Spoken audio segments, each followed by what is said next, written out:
Muy buenas tardes a todos y bienvenidos a la Universidad de Nebrija. En esta ocasión les agradecemos que nos acompañen en este taller de investigación criminal y ciberdelincuencia. Mi nombre es Asier Galarraga, soy asesor del Departamento de Admisiones de la Universidad y estaré acompañándoles durante toda esta sesión.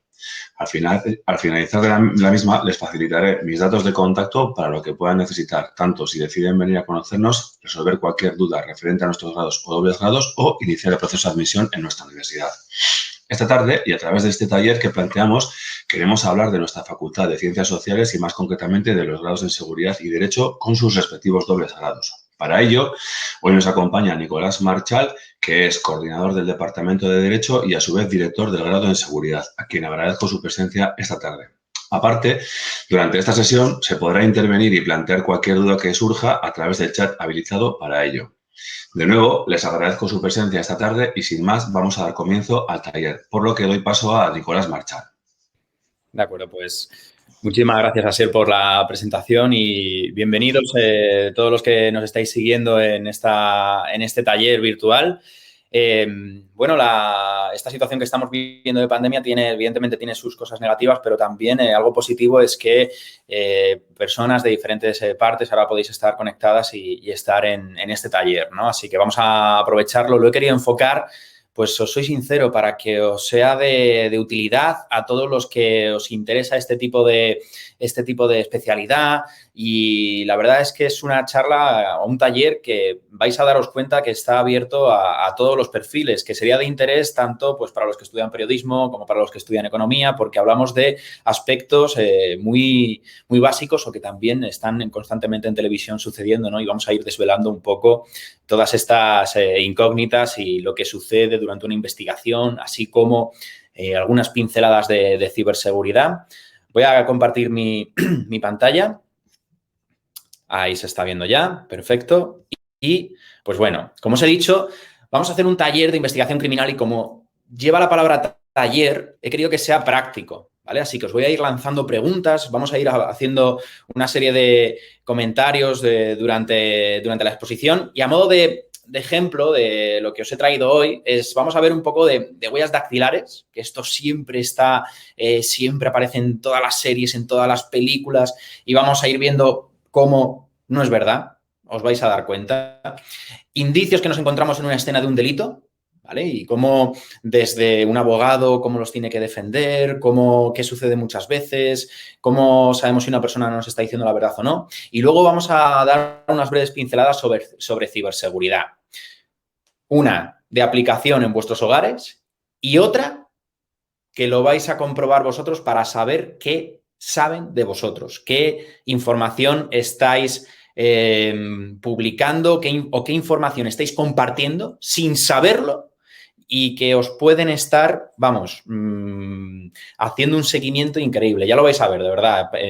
Permanecer hasta el final, muy breve, y en una captura de pantalla lo vais a ver todo y lo vais a poder comprobar desde vuestro ordenador, móvil, y la verdad es que la gente cuando termina se queda impactada de lo mucho que pueden llegar a saber de uno mismo. Entonces es conveniente saber, pues oye, qué estamos compartiendo y qué no. Bueno, huellas dactilares. Esto es lo que siempre nos viene todos a la cabeza por investigación, ¿verdad? Las huellas dactilares que están aquí en nuestras manos.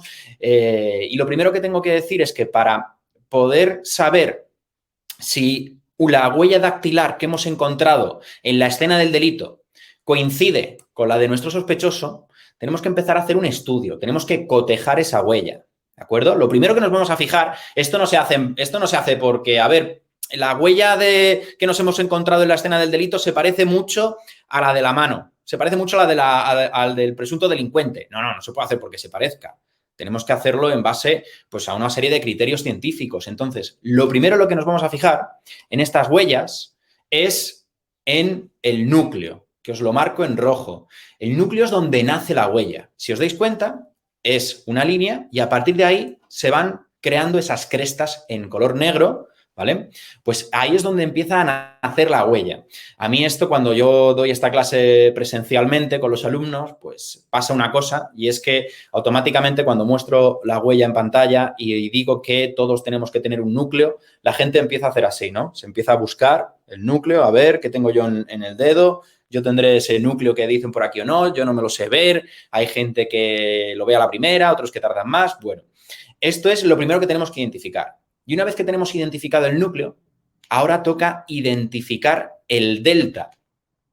Mirad, el delta es eso de ahí, que os he marcado como un triángulo, ¿vale? El delta es ese triángulo de ahí que os he marcado, que se ve perfectamente si lo quito. Es una especie de, al final, las crestas van en diferentes direcciones y hacen ese triángulo de ahí. A esto, junto con el núcleo, decimos que si tenemos el delta a la derecha del núcleo, esta persona es dextrodelta. En cambio, si tenemos el delta a la izquierda del núcleo, esa persona es siniestro delta, ¿vale? Es sencillo, lo veis en pantalla. Si tenemos el delta a la izquierda, siniestro delta. Si tenemos el delta a la derecha, dextro delta. Perfecto. Esto lo que hace ya es que empecemos a ver pues, qué tipo de sospechoso tenemos. Si la persona que ha puesto las huellas en el lugar de los hechos es una persona dextro delta, nuestro sospechoso tendrá que ser dextro delta. Y si de repente, por lo que sea, nuestro sospechoso es siniestro delta, esto significa que en el lugar de los hechos, ¿no? Imaginaros, yo tengo aquí un vaso y en este vaso las huellas que hay son dextrodeltas, ¿vale? Y si de repente por las investigaciones que estamos llevando a cabo resulta que el sospechoso es siniestro delta, mucha gente dice, como el sospechoso es siniestro delta y las huellas son dextrodeltas, entonces él no ha podido ser. El sospechoso que habéis identificado no puede ser. No, chicos, porque perfectamente un presunto delincuente puede llegar a la escena del delito y no dejar ningún tipo de huella. Si imaginaros que el lugar de los hechos es, por ejemplo, una pelea o un homicidio que se ha producido con un puñal, con un cuchillo, esa persona puede llegar, el agresor llega a la escena del delito, con el cuchillo lo introduce, se lo lleva y se va. Ahí no hay huellas. Entonces, es muy interesante que el hecho de que no encontremos la huella de nuestro sospechoso en el lugar de los hechos no quiere decir que no lo haya hecho él, sino que él no ha puesto las manos en ese vaso. ¿Vale? Que es muy diferente la conclusión.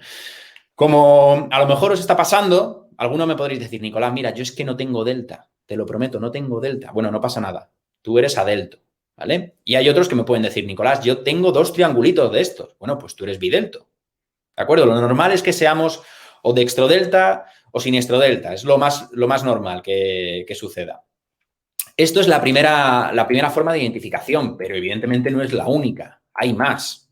La siguiente es que tenemos que realizar lo que se llama la línea de Galton, que es desde el núcleo hasta el delta, lanzar una línea y todas las crestas negras, ¿vale? Todas las líneas negras las tenemos que ir contando. Entonces, aquí vemos que desde el núcleo hasta el delta cruzan la línea roja 1, 2, 3, 4, 5, 6, 7, 8 y 9, ¿vale? Pues yo cuento 9 líneas. Esto es otro sistema de identificación más.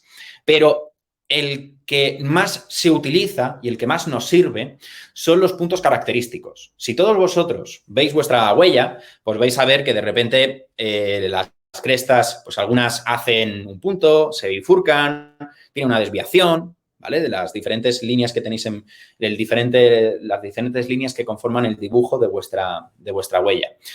Estos puntos son puntos característicos, que es lo que os hacen únicos o lo que hace única vuestra huella. Entonces, lo que nos piden los jueces para poder condenar y para poder decir que la huella que hemos encontrado en el vaso del lugar de los hechos es la misma que la de nuestro sospechoso, nos dicen que tenemos que hacer esto que veis en pantalla. A la izquierda os pongo la huella que se encontró en el lugar de los hechos, que sería esta de aquí, ¿vale? Y a la derecha os pongo la huella que se tomó al delincuente una vez que se le detuvo. Y lo que nos dicen es que tenemos que encontrar 12 puntos característicos.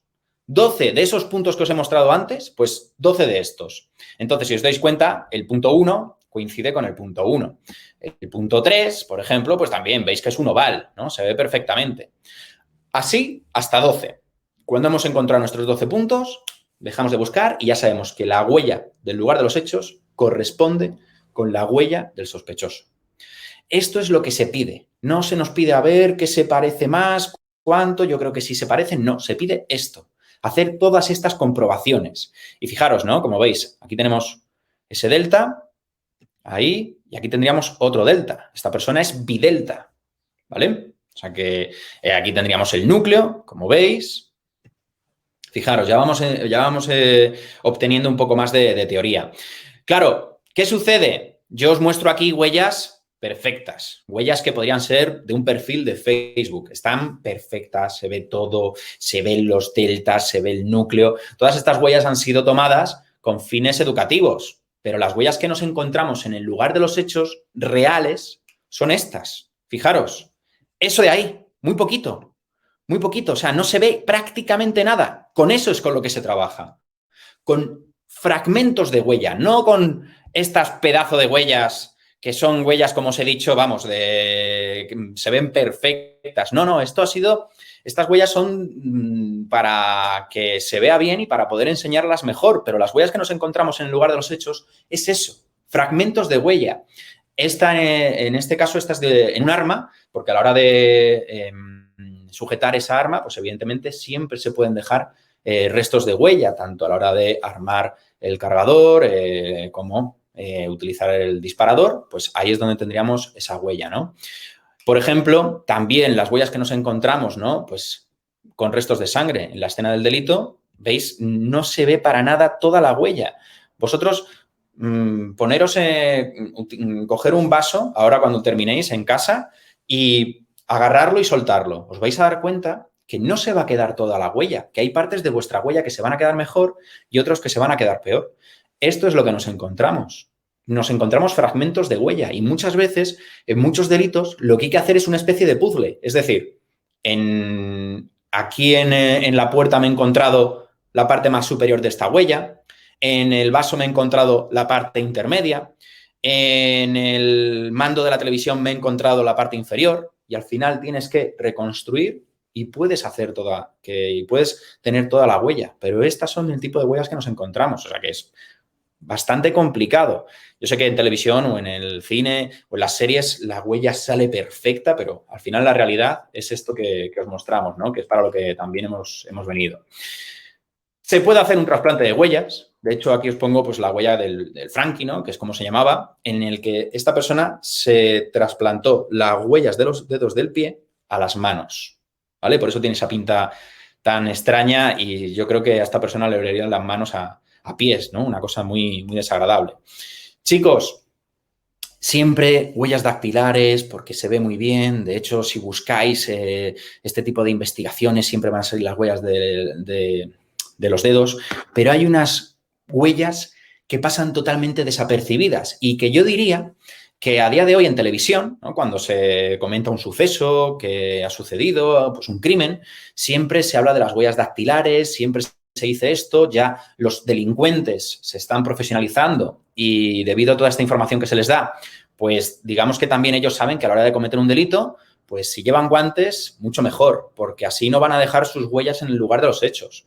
Si además no llevan encima el móvil, mucho mejor, porque así no se les va a poder geolocalizar, porque el móvil te geolocaliza, ¿de acuerdo? Por las balizas a las que se va conectando. Todo esto lo van aprendiendo y se van profesionalizando y cada vez es más complicado investigar un hecho delictivo. Pero todavía lo que no se ha dicho son las huellas de pisada, esta que os muestro en pantalla, porque el delincuente, el que ha cometido el hecho delictivo, tiene que pisar para entrar al lugar de los hechos, para salir, para moverse por la zona, ha tenido que pisar. Y esto todavía no se dice. Y os puedo asegurar, por ejemplo, que os pongo en pantalla, pues oye, en un caso, cómo se ven las huellas de subida y de bajada.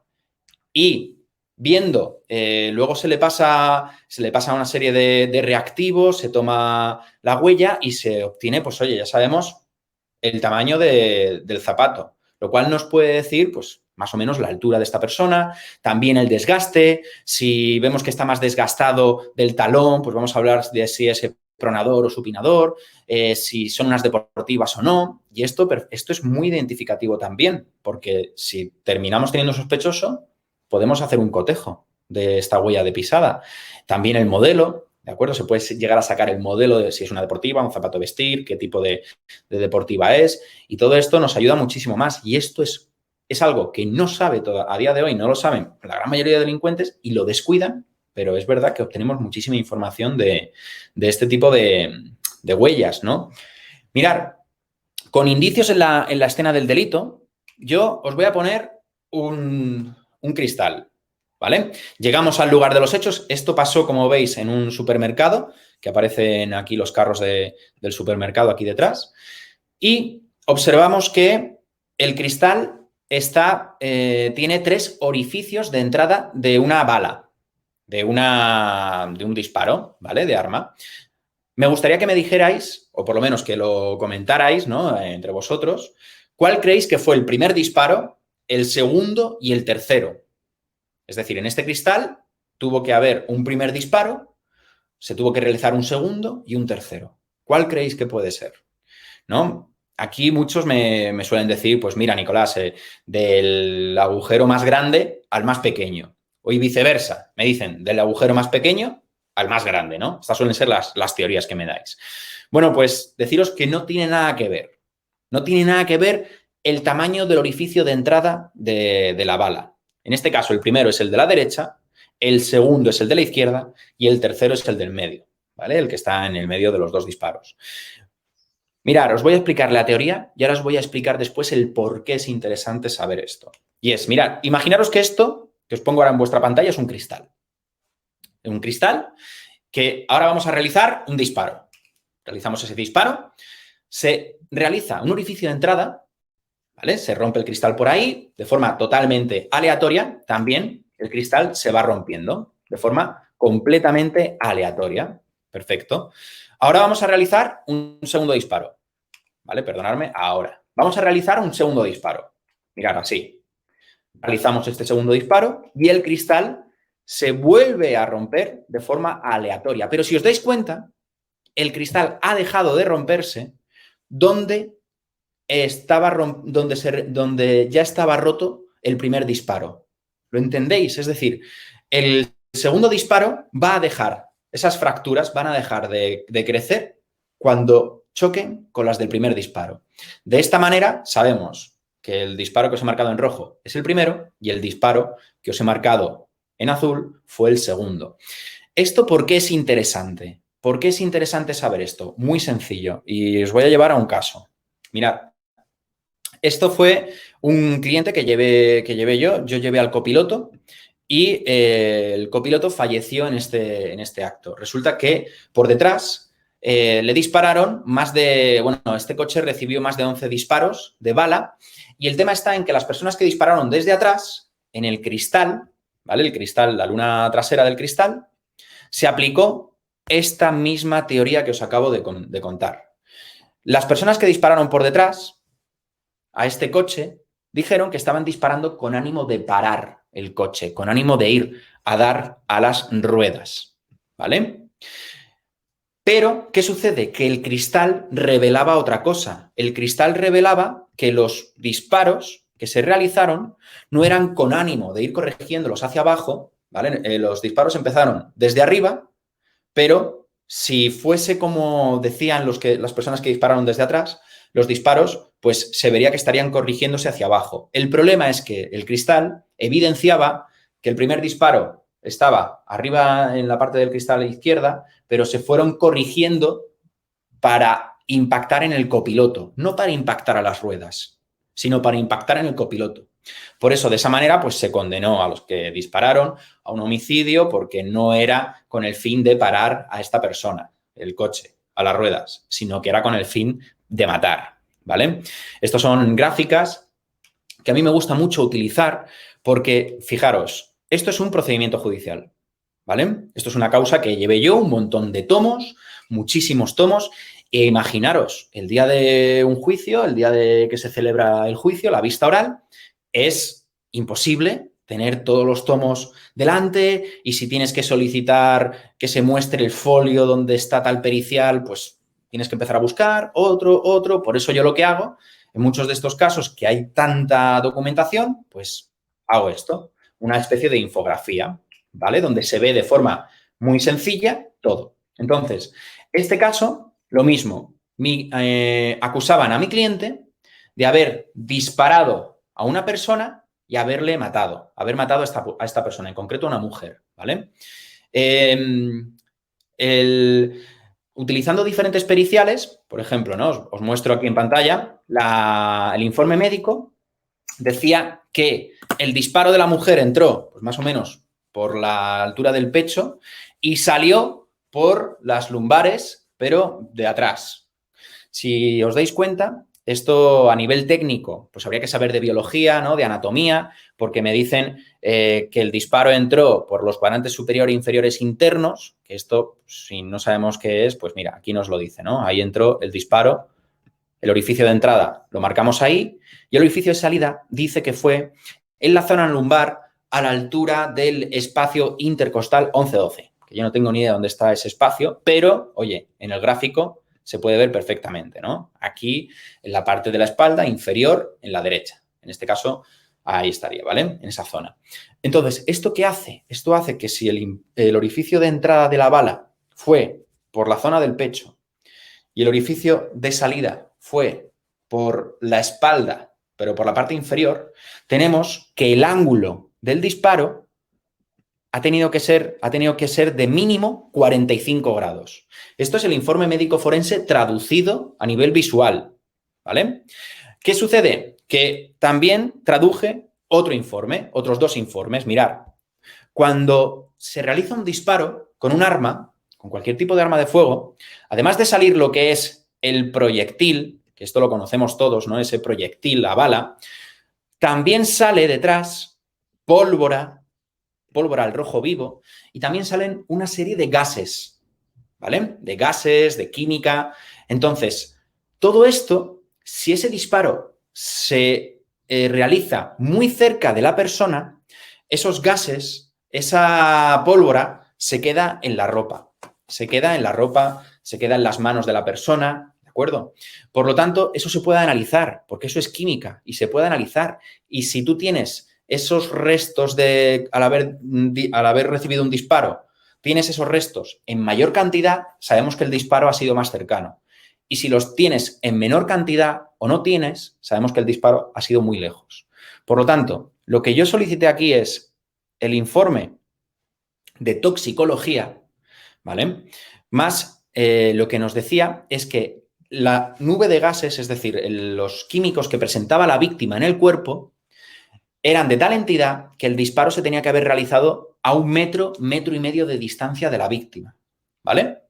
Por lo tanto, vosotros ya sabéis la trayectoria del disparo, desde dónde se ha tenido que realizar, a un ángulo de 45 grados. Vosotros también sabéis que, según el informe de toxicología, el disparo se ha tenido que realizar como mucho a una distancia de 1 metro, 1,5 metros, ¿vale? Se celebra el juicio. Se celebra el día del juicio y van a declarar los testigos. Los testigos que dicen que vieron a mi cliente disparar a la víctima, yo les hice las preguntas de ¿a qué distancia estaría la víctima de mi cliente? Y todos, que eran todos además enemigos de mi cliente, dijeron que entre unos 10, 15 metros de distancia. Todos dijeron que mi cliente disparó recto, así. ¿Vale? Recto. No sé si me veis. Recto. Todos dijeron que la víctima estaba recta, que estaba en su sitio, ¿vale? Total, que después de todo esto, yo, cuando tocó el turno de las periciales, pues mostré esta, ¿no? Que fue la que se utilizó después para que el juez tuviese en cuenta. Y es mi cliente, ¿vale? Y la víctima.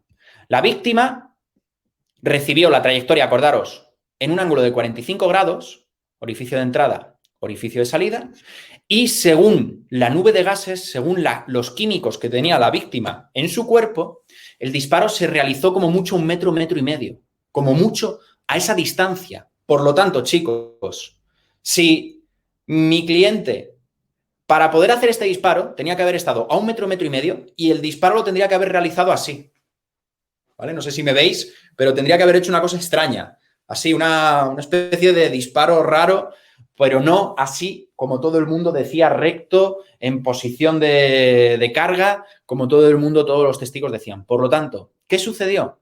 Que se absolvió a mi cliente.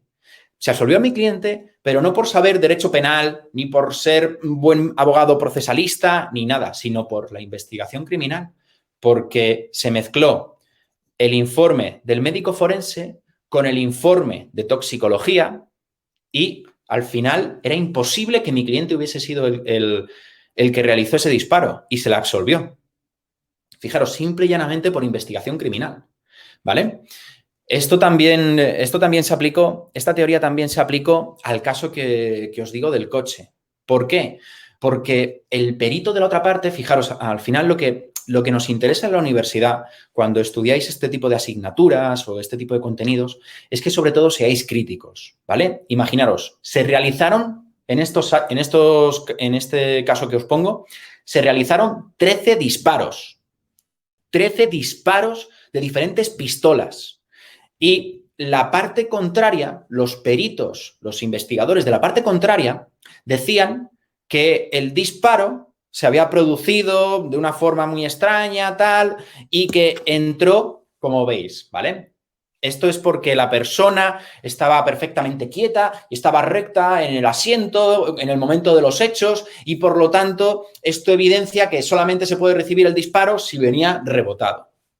Ellos decían que venía rebotada la bala. Bueno, chicos, imaginaros, yo esto es lo que dije el día del juicio, ¿vale? Cuando se celebró, yo dije, la teoría esta de que te están disparando más de 13 disparos por detrás, estás en el coche montado como piloto o copiloto y no paras de escuchar disparos por detrás y tú te vas a quedar en el asiento erguido, firme, como ellos dicen. Imaginaros, chicos, 13 disparos, ¿eh? Así, ¡pa! ¡Pa! ¡Pa! ¡Pa! No tiene sentido. Entonces, lo que hice ver es que esa forma de entrar ahí no se debe por un disparo rebotado, sino porque la persona, cuando estaban disparando los que estaban detrás, lo que hizo fue agacharse. Lo que hizo fue, pues evidentemente, como encogerse, intentar cubrirse. Y ahí es cuando entró el disparo. ¿Vale? Pero para que veáis que al final se trata de tener una visión más crítica. Como por ejemplo, las manchas de sangre. No nos enseñan a leer o a interpretar las manchas de sangre. A mí me llegó de repente este caso y me dijo, Nicolás, a mí me han pegado. Me han pegado muchísimo. Hemos tenido una pelea, una discusión y yo lo único que he hecho ha sido cubrirme. Yo no he pegado, yo no he hecho nada. Bueno, oye, pues, ¿qué te voy a decir? Puede ser medianamente creíble, no lo sé. Accedo al expediente, accedo a la causa y veo esta foto que veis en pantalla, ¿vale? Yo, viendo esta foto, en los hechos, esa sangre es de mi cliente, toda esta sangre que veis aquí es de mi cliente, ¿de acuerdo? Y por lo tanto, me dice que él no ha hecho nada, que él simplemente se ha ido cubriendo, se iba hacia atrás y se ha ido cubriendo. Que le atacaron con un cuchillo y que él no hizo nada. Bueno, lo primero de todo, por las películas que hay, como Kill Bill, todas las de Quentin Tarantino, ¿no? Y demás, y otras muchas de samuráis y demás, cuando recibes un corte con un arma blanca, un cuchillo, una espada, lo que sea, a la hora de recibir ese corte en la piel, no empiezas a sangrar como un aspersor, como si eso fuese una fuente, sino que la sangre empieza a emanar, se empieza a ver poco a poco, y ya tiene que pasar pues un tiempo, unos cuantos segundos para que ya empiece a caer sangre, pues como si fuese pues eso, más un reguero, ¿de acuerdo? Más de forma continua. Pero las heridas de arma blanca no sangran inmediatamente como nos muestran en las series o en las películas, para nada. Entonces, yo accedo a esto e interpreto esa sangre. Y chicos, a mí esa sangre no me dice lo que me dijo el cliente. El cliente me dijo que él se había cubierto así, ¿vale? Pero eso no es verdad. Él recibió heridas en los brazos, eso es cierto, pero esta sangre, sobre todo esta que os marco aquí ahora, esta de aquí, que tiene esa posición, esa sangre solamente se puede desprender si has hecho algún acto muy violento. Me explico. Imaginaros que tenéis una botella de agua, ¿vale? E imaginaros que con esa botella de agua hacéis así, la giráis hacia abajo y el agua que caiga al suelo va a tener la forma de la sangre que vemos a la derecha. ¿Vale? Pues lo que me dice es que esa sangre, cuando cayó, mi cliente estaba quieto. Mi cliente, pues si era del hombro la sangre, pues estaba quieto y por eso cayó de esa manera. Ahora bien, la sangre que os he marcado en medio de la pantalla, que veis que está como en forma de esa elipse, en forma arrastrada, esa sangre, lo único que me puede evidenciar es que cogemos esa botella y para dejar la sangre, para dejar el agua como esa sangre, lo que tenemos que hacer es un movimiento como muy, muy agresivo, ¿no? Tenemos que coger la botella de agua y hacer así, ¿no? Extenderla por el suelo y vamos a dejar esa marca que veis en pantalla. Pues lo mismo ha tenido que hacer mi cliente. Mi cliente, para poder dejar la sangre así, tan expandida, lo que ha tenido que hacer es pegar, es golpear, y además de una forma muy violenta. Por lo tanto, esa sangre a mí ya me está diciendo que mi cliente también agredió, que mi cliente también agredió y bastante bien. Y por lo tanto, yo, como el día del juicio, vaya y diga, mi cliente se defendió, no hizo nada, no pegó, no es verdad. Como la parte contraria me sepa leer esto que os digo aquí, tengo un problema. Como la parte contraria me sepa leer la sangre, tengo un problema, porque esa sangre no dice que mi cliente haya estado así, protegiéndose, ¿vale? Como decía mi cliente. Entonces, ya una vez que me reuní con él, dije, mira, esto es lo que hay. Esto es lo que hay y nos arriesgamos a que nos pillen, como digas esto. Entonces, ya cambió la teoría, cambió todo. Imaginaros, llegamos a la escena del delito y nos encontramos esta sangre en el lugar de los hechos. No nos encontramos a ninguna víctima. Nos encontramos la sangre, sin ninguna víctima. E imaginaros también que cuando se celebra el juicio, tenemos ya a la persona sospechosa y nos dice, es cierto que estuvimos discutiendo, es cierto que estábamos discutiendo y se acaloró la conversación hasta tal punto que ya nos empezamos a pegar y yo di un mal golpe en la cabeza, se abrió la cabeza en el suelo y empezó a sangrar mucho.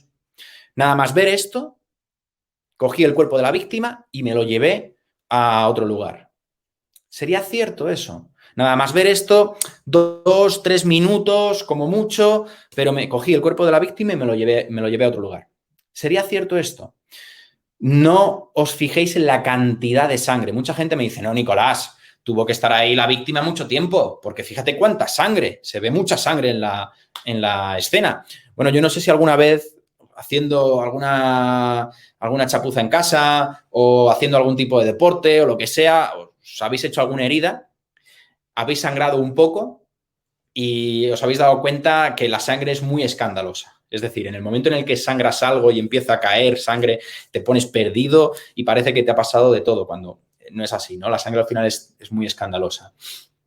No os fijéis en la cantidad de sangre, sino aquí, en esta fotografía, hay un tipo de sangre, que os lo voy a marcar, que es este de aquí, que me dice mucho más, ¿vale? Si os dais cuenta, la diferencia que hay a lo mejor entre pues, toda la sangre que encontramos aquí, ¿no? En estas zonas, en esta zona de aquí arriba, es muy diferente a la que nos encontramos en la zona de abajo. ¿Por qué? Porque la sangre que hay arriba está en estado líquido, mientras que la sangre que os he marcado abajo está coagulada, está más en un estado más sólido, vamos a decir. ¿Y esto por qué se produce? Vosotros, cuando una persona está viva, le late el corazón y lo que hace el corazón es que la sangre pues, vaya fluyendo y se mantenga en ese estado líquido. Cuando la sangre, cuando una persona fallece, la sangre que tiene en su organismo y que está pues, recién bombeada sigue en estado líquido, pero cuando pasan 15, 20 minutos desde que la persona ha fallecido, si sigue sangrando, la sangre que sale de su cuerpo ya no sale en estado líquido, porque el corazón dejó de latir hace 15, 20 minutos y por lo tanto ya no hay sangre en estado líquido. Ya lo que hay es sangre coagulada en un estado más sólido. Por lo tanto, sobre estos hechos, cuidado, que he pulsado un botón. He pulsado un botón, vale. A ver si lo puedo despulsar. Bueno, creo que se ve. A ver, si hago así, a lo mejor. Inicio. Vale, perfecto. Mejor, se ha borrado directamente. Mirad, la sangre, como os decía, de aquí del principio está coagulada. Y por lo tanto, si la persona el día de los hechos me dice, no, yo cuando nada más ver a la víctima a los 3, 4 minutos, como mucho 5, cogí el cuerpo y me lo llevé. Sé que está mintiendo. Sé que está mintiendo. Yo sé que lo que tuvo que pasar en verdad, que vio a la víctima en el suelo, estuvo pensando una coartada, estuvo pensando cómo hacer, dónde esconder el cuerpo, qué hacer con el cuerpo. Y ya cuando pasaron casi 30 minutos o más, fue cuando decidió llevárselo. Porque esto es algo totalmente científico, o sea, no puede ser rebatido. Ahí hay sangre coagulada y eso tiene que ser solamente cuando pasan X circunstancias, ¿vale? Por eso hablamos de que es muy interesante saber cómo estudiar los indicios para luego cómo investigarlos o cómo hacer preguntas el día del juicio, ¿no? Como os he dicho, a la hora de realizar un disparo, sale ese proyectil, sale pólvora, salen gases. ¿A qué distancia ha podido ser este disparo que os pongo aquí en pantalla, ¿no? ¿A qué distancia ha podido ser? ¿No? Eso es un disparo, como veis es un orificio de entrada. ¿A qué distancia? No lo sé, ¿no? Hay algunos que me dicen, ha sido muy cerca, ha sido no muy cerca, otros me dicen lejos. Bueno, que sepáis que un juez en un juicio nunca os va a decir cerca o lejos, porque ¿qué es cerca o lejos? No lo sé, ¿no? Para mí está cerca, pues a lo mejor algo que está a 30 minutos de mi casa. En cambio, para otras personas, 30 minutos de su casa ya es un viaje, ya es unas vacaciones, ¿de acuerdo? Por lo tanto, ¿qué es cerca o lejos? No lo podemos decir así, sino es pues más de 5 metros, más de 10 metros. Entonces, este disparo ha tenido que ser a más de 5 metros. De 5 metros en adelante, 5, 10, 15, 20, pero ha tenido que ser a esa distancia. El siguiente disparo que os muestro, a ver, dejarme aquí. Aquí. El siguiente disparo que os muestro, este de aquí, ¿vale? ¿A qué distancia ha sido? En este caso, como veis, alrededor, aquí en el centro, os lo marco, está el orificio de entrada, pero alrededor hay como unas heridas, ¿no? Hay unas heridas que están más o menos, con marcas. Eso es la pólvora. Chicos, lo que os he dicho, cuando se dispara, por ejemplo, pues desde 1 metro, metro y medio o más cerca, además de impactar lo que es el proyectil, también impacta la pólvora que sale detrás del proyectil. Y esa pólvora, al estar al rojo vivo, quema. Y por lo tanto, si es ropa, quemaría la ropa. Y si es la piel, pues quema la piel, ¿no? Y en este caso la persona estaba sin camiseta y por lo tanto, pues se quemó la piel, ¿no? Y el último disparo, pues ya como veis, en contacto con la piel, ¿vale? Este disparo es en contacto con la piel, a quemarropa, que se dice también en muchas ocasiones. Y como veis, no pasa lo que se ve en televisión, que en televisión, en las películas, cuando una persona se dispara a la cabeza, se abre un cráter, ¿no? Media cabeza está fuera. No es verdad, no es verdad. Sino que, oye, el orificio de entrada, como si os habéis fijado, porque lo he quitado rápido porque es una imagen un poquillo desagradable, ¿no? Pero si os habéis fijado, el orificio de entrada prácticamente no sangra. Y se forma además lo que se llama un tatuaje en forma de estrella, porque se cicatriza y se queda esa imagen. Y donde más se puede llegar a sangrar es por el orificio de salida, ¿vale? Pero por el orificio de entrada prácticamente no se sangra. Luego, mirar. Hemos estado hablando de investigación, del lugar de los hechos, pero también es muy interesante, también es muy, muy interesante conocer al delincuente, ¿no? El delincuente nos dice mucho más por su pasado que por lo que nos pueda decir durante una declaración o preguntándole. Entonces, esto es lo que llamamos la perfilación criminal. Dentro de la perfilación criminal nos interesa muchísimo saber la firma del delincuente, saber, oye, qué características presenta este tipo de delincuente, esta persona, cuando comete el delito, ¿vale? Y esto se puede saber perfectamente, ¿no? Y esto es lo que nos ayuda a saber, pues, si estos delitos, 3 delitos que se han cometido, 2 son de una persona y ese otro es de otra. Que es también un problema, ¿no? La policía cuando tiene que investigar, de repente, en un mes se han robado 20 joyerías. ¿Han sido 20 personas diferentes? ¿Ha sido una persona que ha robado 20 veces? ¿2 que han robado 10? Esto es un problema, saber identificar. Y eso, para saber identificar quién lo ha hecho, dentro de lo que es la perfilación criminal, se utiliza lo que es la firma del criminal, porque todos tienen al final una firma, consciente e inconsciente. En las películas, ¿no? Vemos esa firma, pues cuando la persona deja una carta al cometer el delito, deja un mensaje, ¿no? Es esa firma mucho más, más visual, más televisiva. Pero hay otras firmas que, pues bueno, son indirectas, el delincuente no sabe que a la hora de cometer el delito lo está haciendo siempre de una manera muy determinada. Por ejemplo, a la hora de robar a una víctima, no solamente le roba a la víctima, sino que hasta que no genera una situación de miedo y pánico en la víctima, no roba. ¿Vale? Y esto es una firma criminal también de la persona. Entonces, en este caso os voy a poner una perfilación criminal que se hizo al pederasta de Ciudad Lineal, una persona que ha sido condenado a 70 años de prisión recientemente, ya la sentencia es firme, que durante 2013-2014 realizó una serie de violaciones a niñas y se le hizo esta perfilación criminal que se llama el círculo de David Canter, que es el creador de esta teoría, ¿no? Esta persona nos dice que tenemos que marcar con un punto el lugar donde se rapta a las víctimas y con otro punto el lugar donde se dejaba. Entonces, bueno, pues para ir rápido, en azul os pongo donde se raptaba, en rojo donde dejaba a las niñas, ¿no? La segunda víctima, la tercera víctima, 10 de abril, 9 años, drogada, se le rapta en el Parque San Juan Bautista, se la deja pues, por el metro de Canillas. La cuarta víctima, junio del 2014, 5 años, igual. Se la rapta a la calle Luis Ruiz y se la deja en la misma zona, ¿no? Dentro de la misma zona. La quinta víctima, agosto, primera niña que no droga, es la única que no drogó, la rapta a la niña en la calle Torquemada y la deja, como veis, prácticamente en la misma zona. Ponemos en el mapa todos los lugares donde raptó y donde dejó a estas niñas y empezamos a obtener una serie de información. Empezamos a obtener la información de que esta persona, donde rapta a las niñas, es un sitio que conoce, que sabe cómo hacer para que no sea visto. En el lugar donde deja a las niñas son sitios de fácil auxilio. Las niñas enseguida eran identificadas y eran puestas a disposición de la policía.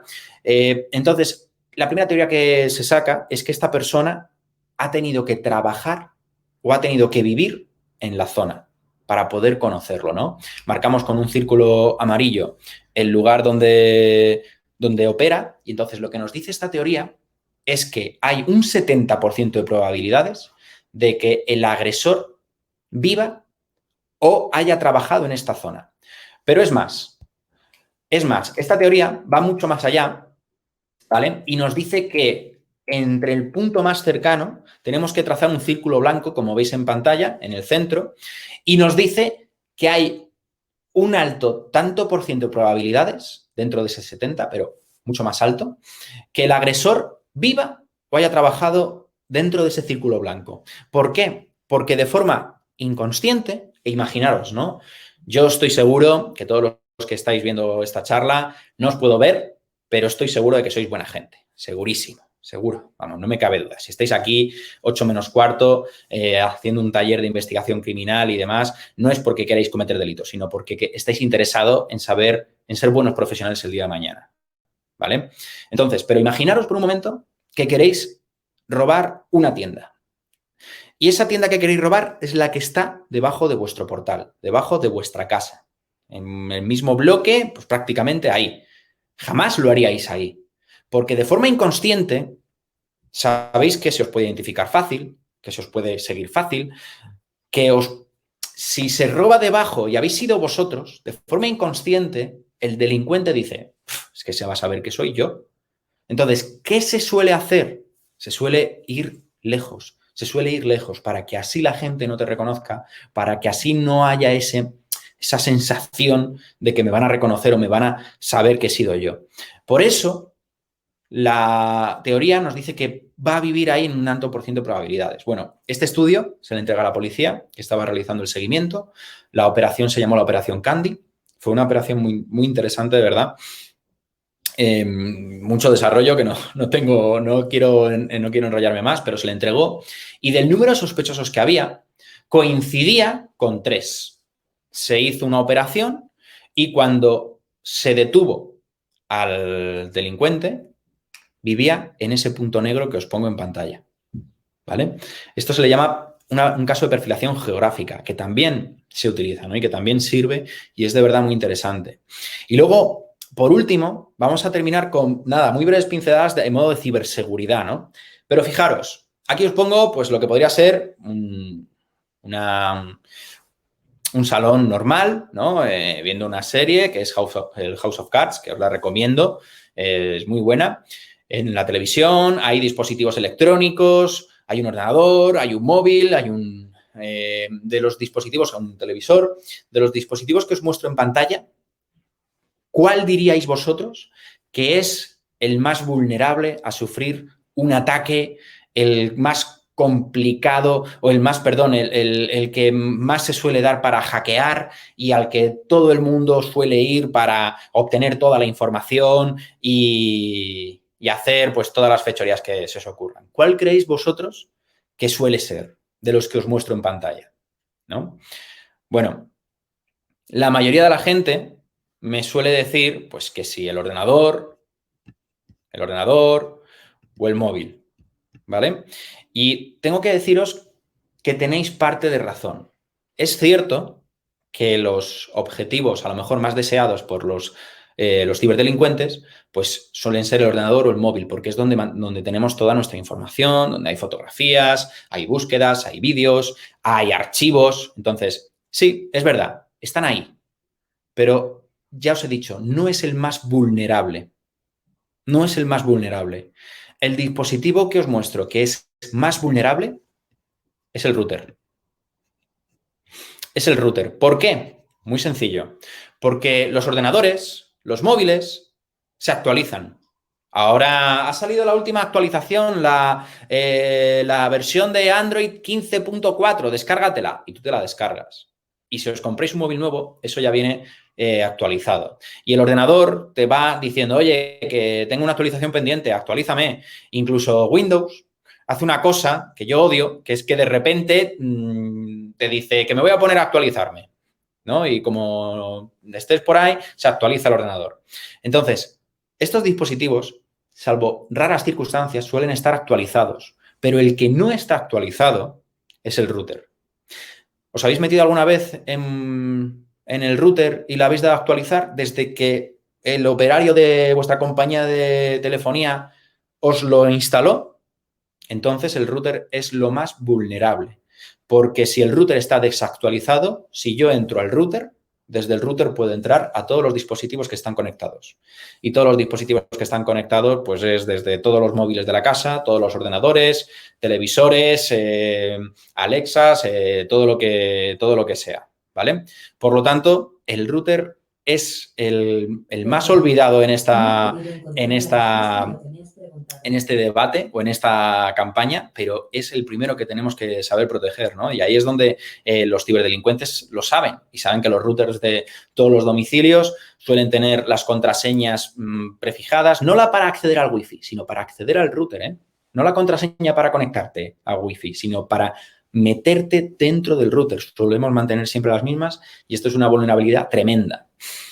Y luego, para terminar, dos consejos que me han venido muy bien, ¿no? Y es que a la hora ¿sabéis? Prácticamente muchísima delincuencia está aumentando cada vez más, se está cometiendo a través de medios informáticos, la ciberdelincuencia. Entonces, es normal que te llegue una víctima diciendo, pues, que si han puesto un comentario en una red social donde se la está difamando, o hay fotografías subidas en una página web que no deberían de estar ahí, o se ha hecho un comentario injurioso o calumnioso en un periódico. Entonces, para poder guardar todas estas evidencias y para poder guardar todo esto, Hay una página web que se llama pues, archive.org, que es la que os muestro en pantalla, que si os logueáis, podéis subir la URL, ¿vale? El tweet, el post de Instagram, lo que sea, la página del periódico que está realizando este tipo de actos. Subís esa URL, la copiáis y la pegáis ahí y ya esta página os la guarda y la vais a poder consultar y no se va a poder borrar. Y esto viene muy bien porque muchas veces pasa que en la ciberdelincuencia las cosas están muy breves. O sea, por ejemplo, ante ciertos anuncios o ciertas campañas de phishing o cierto tipo de actos, se muestra y se quita. Entonces, para evitar eso, cuando se muestre y que el día que se vaya a denunciar y se vaya a perseguir todos estos hechos, la mejor forma de saber recuperar esa información es haciendo esto. Y esto es gratuito, ¿eh? Lo que os estoy diciendo es totalmente gratuito, lo podéis hacer con cualquiera, con cualquier página, un blog vuestro, también podéis meter aquí en este buscador, pues una página web, la que queráis, ¿no? ¿Cómo era un periódico hace 20 años? Y ahí os metéis en esta página y podéis consultar el periódico del día de hoy, del año 2000, ¿no? Y os va a funcionar. Y luego, lo que os he dicho de Google, para saber qué sabe de vosotros o qué no. Mirad, esto es muy interesante porque a mí me pasó un cliente que decía, me están imputando un delito y yo no he estado en ese lugar ese día. Bueno, pues vamos a ver, ¿dónde estuviste? Estuve en este bar, estuve aquí y estuve allá. Vamos a ver si hay cámaras. No había cámaras. Vamos a ver si los camareros te recuerdan o tal. Los camareros ni se acordaban, los turnos eran diferentes, no se sabía nada. O sea, de esto de que es imposible demostrar, no había evidencias. Y le dije, mira, tú tienes un móvil Android, tú tienes Google, Gmail, todas estas herramientas. Es muy probable que Google te pueda certificar dónde estuviste. Bueno, pues todos vosotros, si os metéis en google.es/history, os va a salir una opción para ver vuestra localización durante todos estos años, desde que habéis estado utilizando los servicios de Google, con vuestros móviles y demás. Y en este caso nos metimos y fijaros, sale en el mes de agosto del 2020, que es cuando necesitábamos saber dónde estuvo, sale que a las 19:32 estuvo en el centro comercial Plaza Mayor, que visitó la tienda Nike, el Game, el Woman's Secret, el Yves Rocher, que estuvo en otra tienda, que luego fue en coche, que tardó 39 minutos hasta llegar al siguiente destino. Y todo esto certificado, además con fotos que hizo en el lugar de los hechos y todo esto día tras día, el 6 de agosto, el 7, el 8, el 9, el 10 y así hasta la actualidad. Cuando yo mostré esta información al cliente, lo primero que hizo fue asustarse, ¿no? Y decir, oh, pero bueno, ¿cómo sabe Google todo esto sobre mí? ¿Cómo puede saberlo? Pero luego también dijo, menos mal que tenemos esto. Y esto se mostró ante el juez, se mostró a los juzgados, se dijo que perfectamente se daban también las claves por si se quería someter a una pericia informática para certificar que esto era cierto. Y, oye, nos sirvió, ¿no? Para avalar esa coartada. Entonces, lo primero que os recomiendo es que os metáis todos a ver pues qué sabe Google de vosotros. Hay gente que tiene más privacidad y a lo mejor da menos información. Hay otros que no han puesto ningún criterio de privacidad y lo sabe todo. Entonces, bueno, pues es interesante que veáis al menos qué se sabe, ¿no? De cada uno de nosotros. Y chicos, todo esto que hemos visto aquí en este taller, todo esto que hemos visto de cómo se investiga, delincuencia, tecnologías y demás, lo vemos en nuestros grados.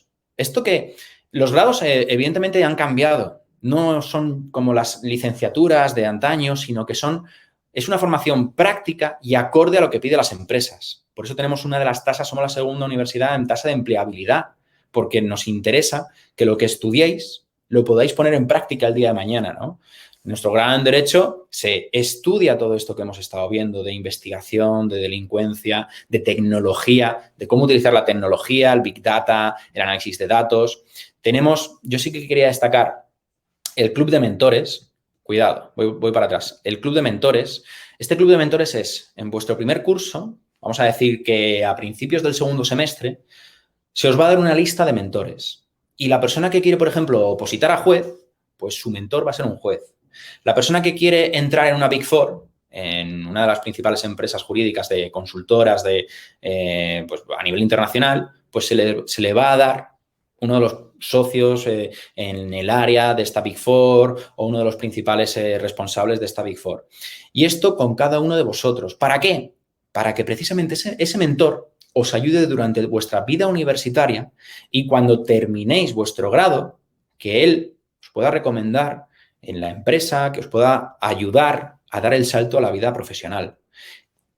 Todos los mentores que estamos asignando están totalmente buscados para vuestro perfil. Si hay veces que a lo mejor me dice, mira, Nicolás, yo quiero ser guardia civil, pues te vamos a buscar un guardia civil. ¿En qué quieres? ¿De policía judicial o de investigación de delincuencia tecnológica, tal? ¿Vale? Pues vamos a buscártelo. Estamos en Madrid y una de las ventajas que tiene es que prácticamente tenemos acceso a todas las instituciones por convenios que tenemos, por experiencia, por todas las charlas, por todas las visitas que hacemos y entonces no nos cuesta el buscar un mentor adaptado a vuestras necesidades. Esto es tanto en el grado en Derecho, que tenéis prácticas en las mejores empresas del sector y un tanto por ciento de los que hacéis las prácticas en este tipo de empresas os quedáis ya os quedáis trabajando con posterioridad. Muy interesante los dobles grados que tenemos. Tenemos derecho simple, pero luego también tenemos derecho con CADE, para todos aquellos que quieran unir sus conocimientos de derecho con el ámbito de la creación y administración y dirección de empresas, derecho con relaciones internacionales, luego tenemos economía y negocios internacionales con derecho y tenemos también derecho con seguridad, que esto es algo que quiero destacar. Y es que en esta universidad no tenemos criminología como tal, sino que tenemos un grado en seguridad. Este grado en seguridad es un grado que tiene muchas asignaturas de criminología, asignaturas de derecho penal, asignaturas de psicología, las que nos interesan de psicología criminal, pero también tiene propias asignaturas de seguridad, de ciberseguridad. Y lo que hace este grado en seguridad es que cuando terminas, te dan una habilitación para ejercer el puesto de más responsabilidad en el ámbito de seguridad privada, que es ser jefe y director de seguridad. Es como un carnet profesional, como el carnet de conducir. Vas al Ministerio de Interior, entregas el grado en seguridad, el título oficial, y te van a dar una certificación. Y con eso ya puedes ejercer como responsable de un departamento de seguridad. Entonces, esto tiene una empleabilidad ahora mismo del 100%, porque todos estáis siendo conscientes de que la seguridad no solamente afecta a la vida de las personas, sino que afecta a la economía, afecta a la sociedad, afecta a la salud, la seguridad. Y por lo tanto, ahora la demanda es mayor. Y todo esto que estamos viviendo a nivel de ciberdelincuencia, muchísimo más. Están buscando profesionales que estén especializados en la materia. Por eso, el doble grado en Derecho más Seguridad hace que tenga una de las salidas más potentes que nos encontramos hasta el momento. Los dobles grados son muy sencillos de estudiar aquí en la universidad porque si hacéis un doble grado serían los 4 primeros años, estudiaríais, por ejemplo, Derecho y las optativas y las de libre elección serían de seguridad. En el cuarto año, cuando terminéis el cuarto año, se os daría el grado en Derecho, habríais terminado Derecho, y el quinto año terminaríais de estudiar las asignaturas de seguridad, que no serían más de 9. Haríais prácticas en Derecho, prácticas en seguridad y la empleabilidad, la verdad es que es altísima. O sea, estamos en estos dobles grados o en el grado en Derecho como seguridad, estamos muy por encima del 90 y por lo tanto es lo que queremos al fin y al cabo, ¿no? Que cuando terminéis de estudiar estéis ya preparados para dar el paso al ámbito profesional, ¿no? Con el proceso de admisión, quiero dejar a mi compañero Asier para que os informe de cómo es. Y, oye, yo creo que, vamos, clavado lo hemos hecho. Muy bien. Muchas gracias, Nicolás, y muy interesante, la verdad. Bueno, yo en mi caso, como bien has dicho, pues voy a comentar un poco lo que tiene que ver con el proceso de admisión. En este caso, me gustaría recordar que el proceso en sí está abierto ya de manera online como presencial, con cita previa en este caso.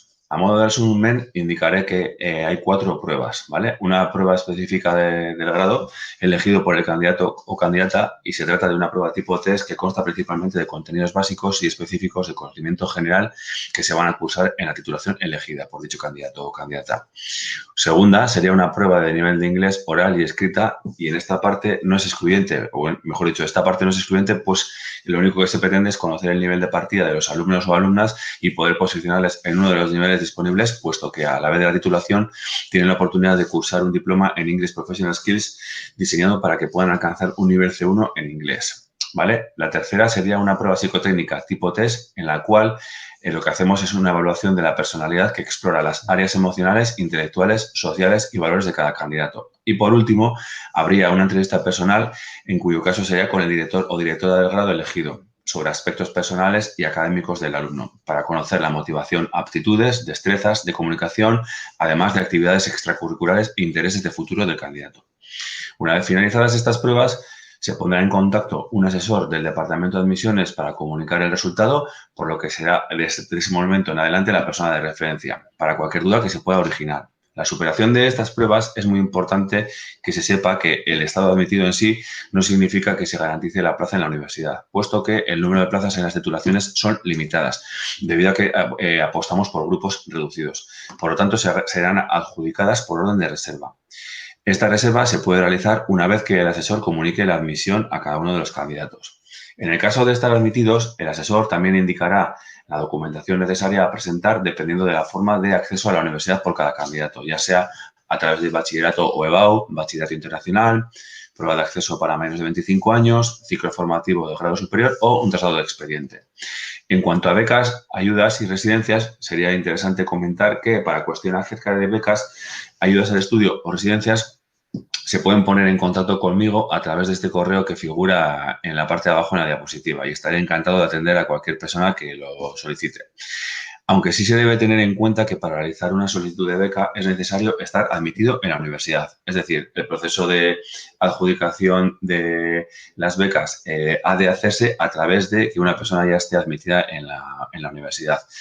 Este proceso que comento de adjudicación preliminar de becas ya está abierto, con lo cual aquel o aquella interesado que quiera hacer el proceso de admisión lo puede hacer desde ya. Disponemos también de 3 residencias universitarias que están cerca de nuestros campus, 2 de ellas mixtas y una femenina. Y en caso de interés en recibir información, insisto que podrán igualmente contactar conmigo en el correo que he facilitado.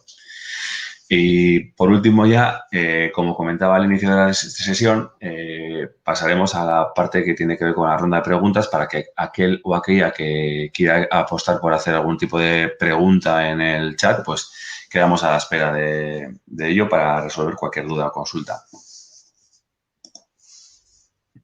Exacto, ¿no? Si ha quedado pues algún concepto, algún caso de lo que he hablado prácticamente 1 hora, entonces estoy seguro de que algo a lo mejor alguna duda o también pues en torno a los dobles grados o no lo sé, pero bueno, que para eso estamos aquí en estos minutos así de cortesía, por si alguien quiere realizar algún tipo de pregunta. Y nada, Asier. Pues parece ser que no hay nadie que se atreva a hacer preguntas, en cuyo caso, pues, nada, creo que podemos dar por finalizada esta sesión, pues recordando nuevamente que en la pantalla están los datos de contacto para que aquel o aquella al que le pueda interesar realizar la prueba de admisión, cerrar una cita o cualquier consulta o duda que le pueda surgir, que contacte sin ningún tipo de problema conmigo en este caso. Y sin más, pues gracias de nuevo a ti, Nicolás, por estar esta tarde con nosotros y quedamos a disposición de todas las personas que hayan podido seguir esta sesión, pues para lo que puedan necesitar. Y por nuestra parte yo creo que nada más que despedirnos y que pasen buena tarde, ¿no? Buena tarde entonces. Muchísimas gracias, Asier, y vale. también al evento por la acogida. Pues muy bien. Hasta ahora. Hasta luego.